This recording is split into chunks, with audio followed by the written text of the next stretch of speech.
오늘 저는 데살로니가 5장 12절부터 15절의 말씀을 가지고 이런 교회를 찾습니다 라는 제목으로 교회를 세워가는 영적인 원리에 대해서 말씀을 묵상해 보려고 해요. 한번 다 같이 한번 따라 볼게요. 그리스도의 몸을 세워가는 영적인 원리. 쉬운 말로 하면 주님께서 기대하시고 갈망하시는 교회는 어떤 교회일까라는 제목이라면 더 쉽게 이해하실 수 있을 것 같은데요, 제가 2025년 목회 계획을 준비하면서 가장 저에게 많은 영향력을 주는 한 교회를 소개시켜 드리려고 합니다. 이런 교회가 다 있어요. 같이 한번 보실까요? 저 교회는 움직이는 교회라고 하는 교회인데, 할렐루야 분당의 할렐루야 교회 청년 담당 목사님이셨는데 개척도 어렵고 오라고 하는데도 없고 너무나도 큰 목회적인 어려움 가운데 어디로 갈까 기도하다가 도시의 아픔과 상처와 좌절을 맛보고 있는 청년들에게 가서 그냥 떡국을 제공하기 시작했습니다. 그리고 카페에 가서 술집에 가서 술 먹는 청년들에게 라면을 제공하고, 카페에 가서 커피 먹는 청년들에게 대화해 주면서 그냥 그들과 함께 시간을 보내면서 자연스럽게 복음이 흘러가게 했다는 거죠. 저 사진은 설날에 길거리에 나가가지고 청년들이 준비한 떡국을 나눠주는 모습인데, 사람들이 찾아오기를 기다리는 교회가 아니라 사람들이 살고 있는 현장과 거리에 나가서 교회로 살면 교회가 됩니다 라는 슬로건으로, 복음으로 살면 복음의 교회가 됩니다라고 하는 슬로건으로 한 사람 한 사람의 성도가 움직이는 교회다라고 슬로건에 걸맞게 목회하는 아주 멋진 김상인 목사님을 최근에 만났는데요, 그 진심이 통했는지 2020년 교회 개척 공모전에서 전국에서 1등으로 선발되는 은혜를 누리게 되었는데, 저 목사님이 가지고 있는 목회 철학이 참 선하다, 그래서 이런 교회가 다 있구나라는 생각을 하게 되었습니다. 사도 바울은 그리스도의 몸을 세워가는 영적 원리 안에서 교회를 섬기라고 권면하고 있는데, 오늘 세 가지를 묵상할 텐데요, 다 같이 한번 따라해 볼게요. 목회자들이 겪는 어려움을 알아주는 교회.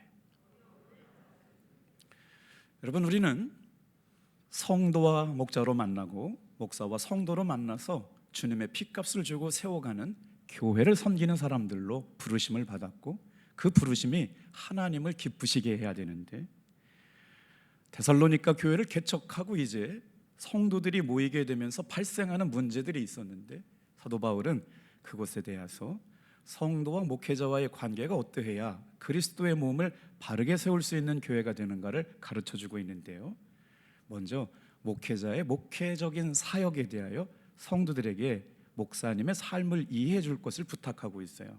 우리 12절 13절 읽었지만 다시 한번 우리가 읽는 이 말이 그리스도의 몸을 세워가는 영적인 원리라고 하는 뜻에서 12절 13절을 다시 읽어볼게요. 시작.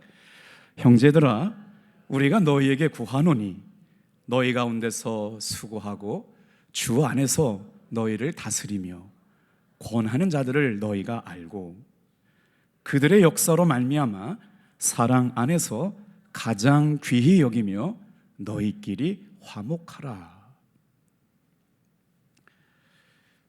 우리 말씀을 좀 띄워줘 주시겠어요? 우리의 권하는 일이나 우리의 사역하는 일이 어디에 있어야 된다고 말씀하냐면 사랑 안에 있어야 되는데, 예수님의 사랑 안에서 그 일들을 하는데, 수고하고 권면하고 복음을 전하는 사람들을 알아주라. 그들의 역사로 말미암아 사랑 안에서 가장 귀하게 여기며 너희끼리 화목하라 라고 말씀하시면서 데살로니가 교회 성도들에게, 교회 영적 지도자들에게 부탁하고 있는 말씀이에요. 제가 강원도에서 목회할 때가 제일 어려웠던 때가 건축할 때였는데, 춘천중앙교회를 담임하고 계셨던 동부연회 감독님께서 저에게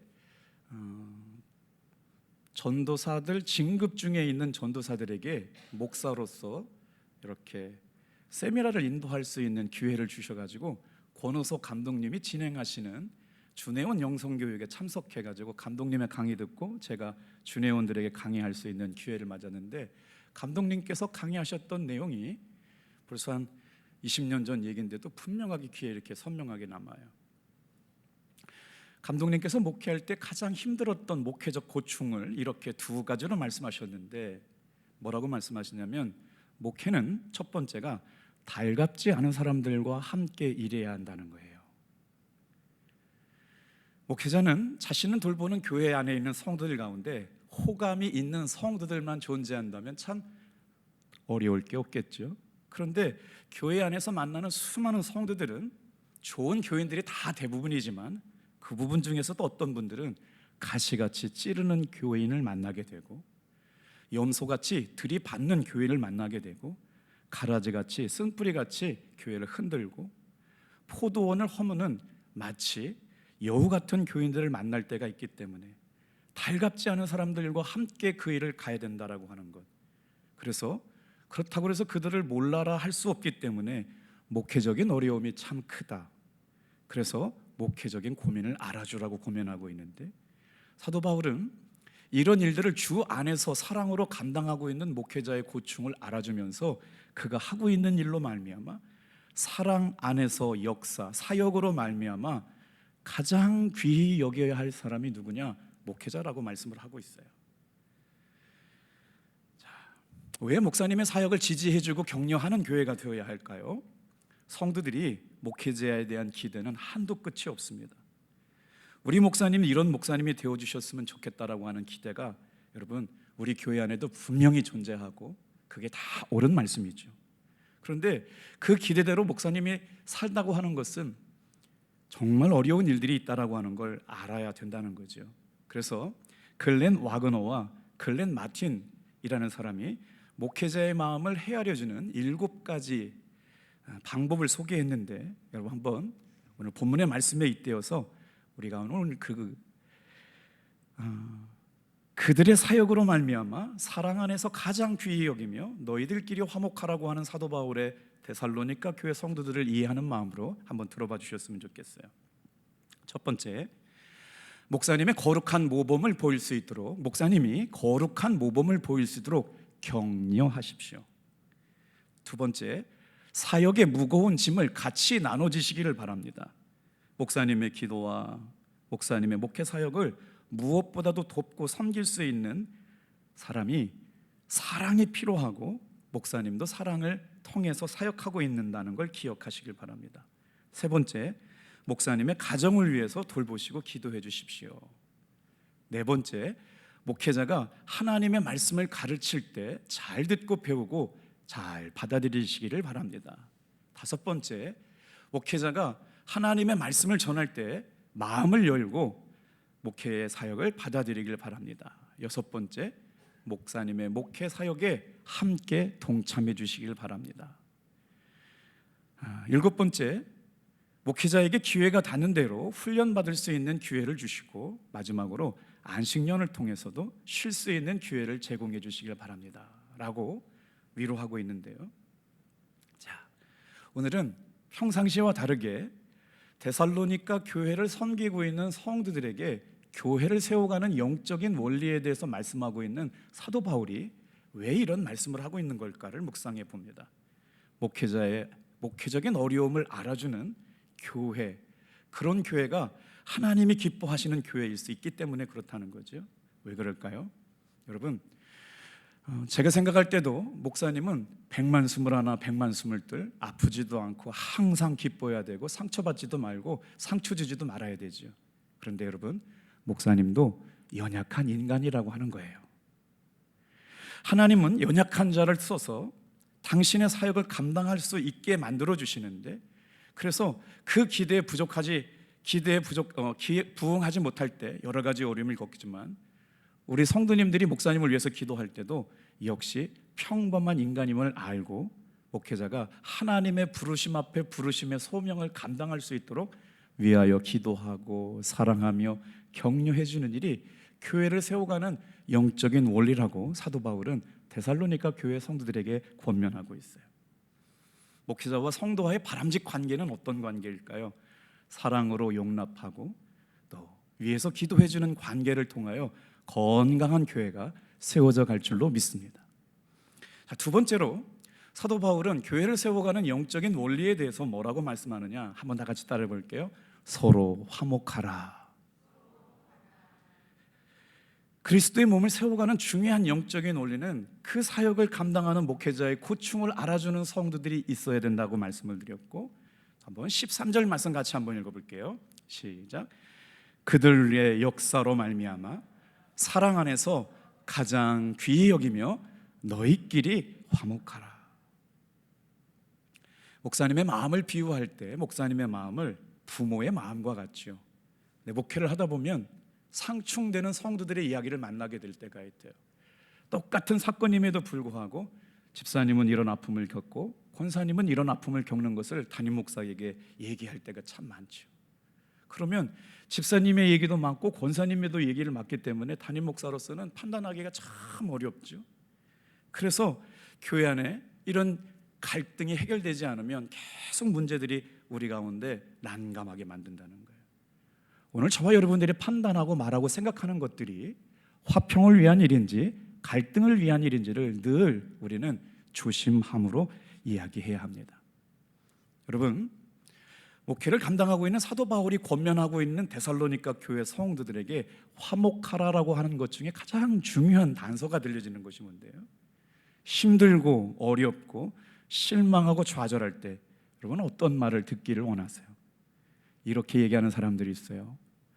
거 봐, 네가 하는 일을 보니까 진짜 그거밖에 못할 줄 알았어 라고 하는 말을 합니다. 이런 말은 사람과의 관계를 파괴적으로 말합니다. 만들어버려요. 또 어떤 말들이 우리 가운데 상처를 주나요? 내가 당신 하는 것 보니까 당신이 잘못해서 그런 거야 라고 말할 때가 있어요. 사실은 이것은 판단의 말 같지만 여러분 비난의 말입니다. 근데 어떤 사람들은 이렇게 말하는 사람이 있어요. 그래도 잘할 수 있어요. 다시 한번 해보세요. 제가 도와드릴게요. 이와 같은 말은 격려의 말입니다. 그리스도의 몸을 세워가는 공동체가 되기 위해서는 여러분 우리가 전부 다가 깨어 노력하고 기도하고 힘써야만 이런 아름다운 교회가 만들어져 갈 줄로 믿습니다. 자, 격려의 말을 들은 사람들은 인생길에서 험한 계곡을 헤매게 되어도 그 어려움을 이겨나가는 힘을 공급받습니다. 예외 없이 모든 사람에게는 누구나에게 다 격려가 필요하기 때문에 그래요. 여러분 그거 아세요? 격려를 받은 사람은요 모든 사람들의 격려로 말미암아 여러분 변화되어 갑니다. 사도 바울은 데살로니가 교회 성도들을 향하여 뭐라고 부탁하느냐? 다른 사람을 사랑으로 존귀하게 여기는 교회가 되라고 말씀하고 있어요. 교회를 세워가는 영적인 원리, 그 일들을 앞에서 감당하고 있는 사람의 어려움의 입장에서 생각해 줄 수 있는 성숙한 교회, 그것을 위하여 서로가 화목하면서 어떻게 섬길까? 우리 13절 말씀 같이 한번 읽어보겠습니다. 시작. 그들의 역사로 말미암아 사랑 안에서 가장 귀히 여기며 너희끼리 화목하라. 사실 목사에게 주어지는 굉장히 중요한 사명은 사랑이잖아요. 성도들에게 주어지는 거룩한 사명도 마찬가지예요.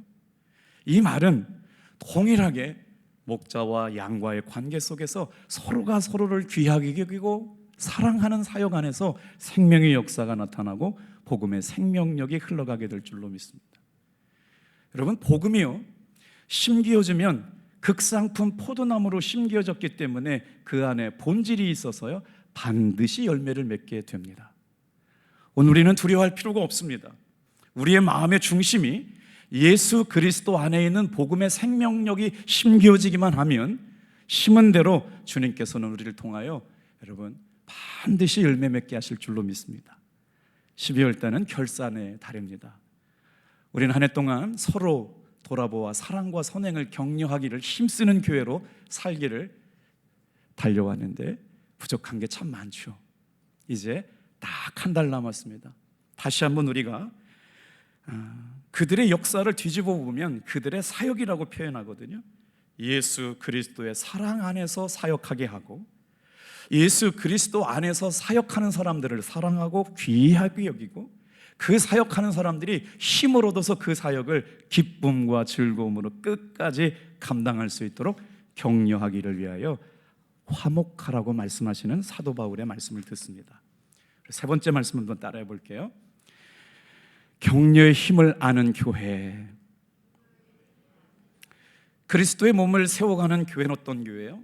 목회 사역을 감당하고 있는 이들의 고충을 이해해 주는 교회, 서로가 화목하는 교회.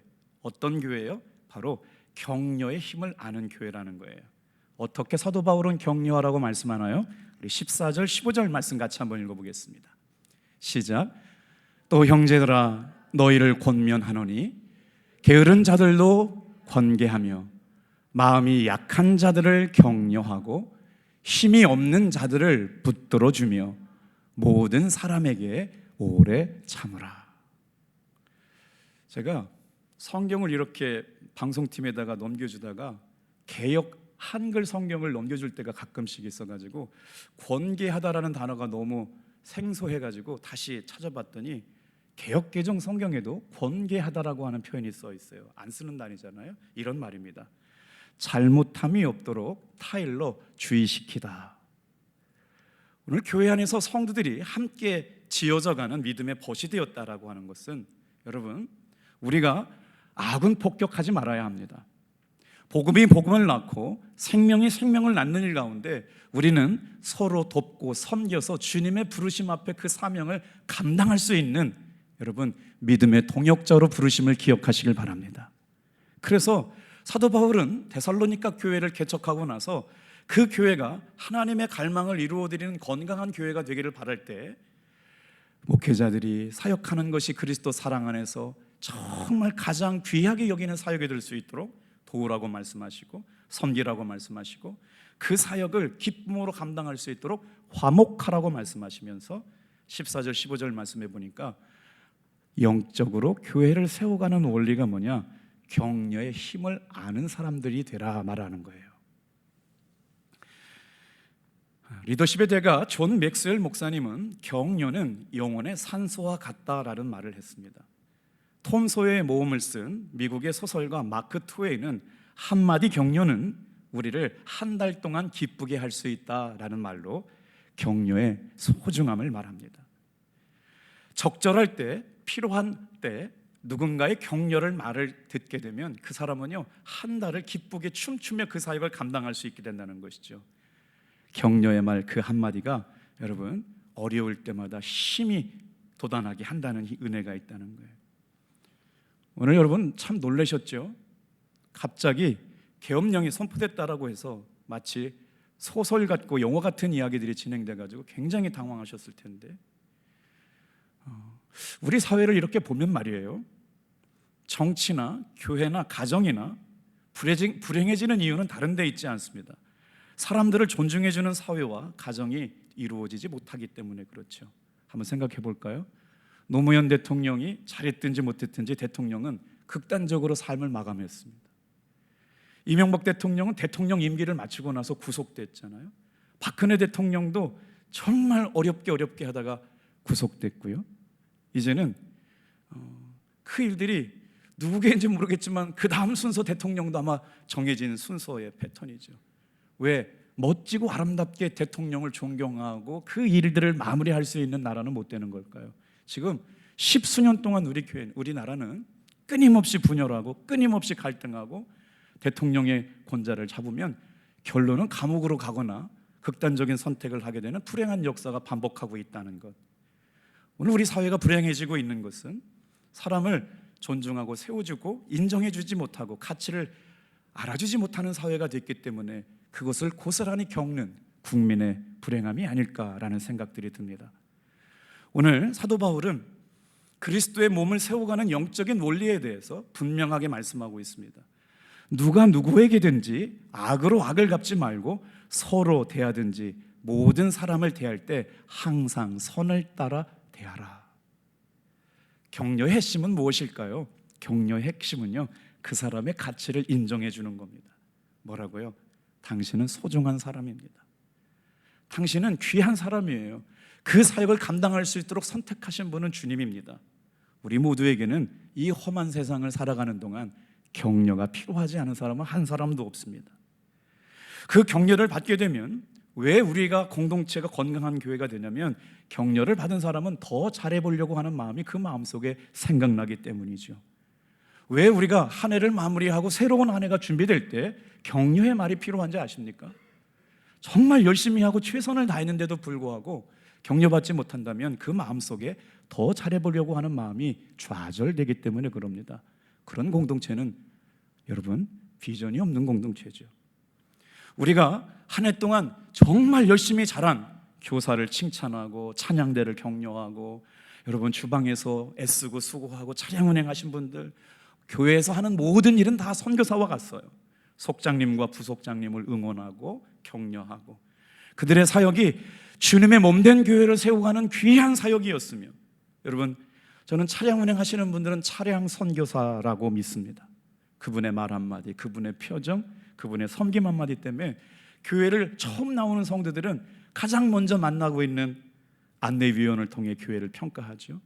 차량 운행하면서 교회에 대한 부정적인 얘기하면 그분은 다음부터 교회 나오지 않을 겁니다. 이와 같이 교회 안에서 이루어지는 모든 일들은 다 선교사와 같은 마음이 하는 거예요. 주방 선교사, 차량 선교사, 말씀 선교사, 이게 교회 안에서 이루어질 일인데 수고를 알아주지 못할 때 마음에 섭섭함이 생기게 되죠. 그래서 새롭게 시작할 수 있는 힘이 서로에게 고백되는 여러분 12월 한 달 되시기를 주님의 이름으로 축복합니다. 그러므로 다른 누구를 격려하는 것은 그 사람에게 힘을 북돋아 주는 것이며 그 사람으로 하여금 신바람 났게 그 사역을 감당할 수 있는 자신감을 심어주는 일이기에 사도 바울은 데살로니가 교회 성도들을 향하여 뭐라고 말씀하세요? 그 사역을 감당하는 사람의 어려움을 알아주라. 서로가 화목하라. 격려의 힘을 아는 교회가 되어라 라고 고면하고 있어요. 저와 여러분이 섬기고 있는 우리 탑동교회가 이런 교회 같은 건강한 교회 되기를 주님의 이름으로 축복합니다. 기도하겠어요.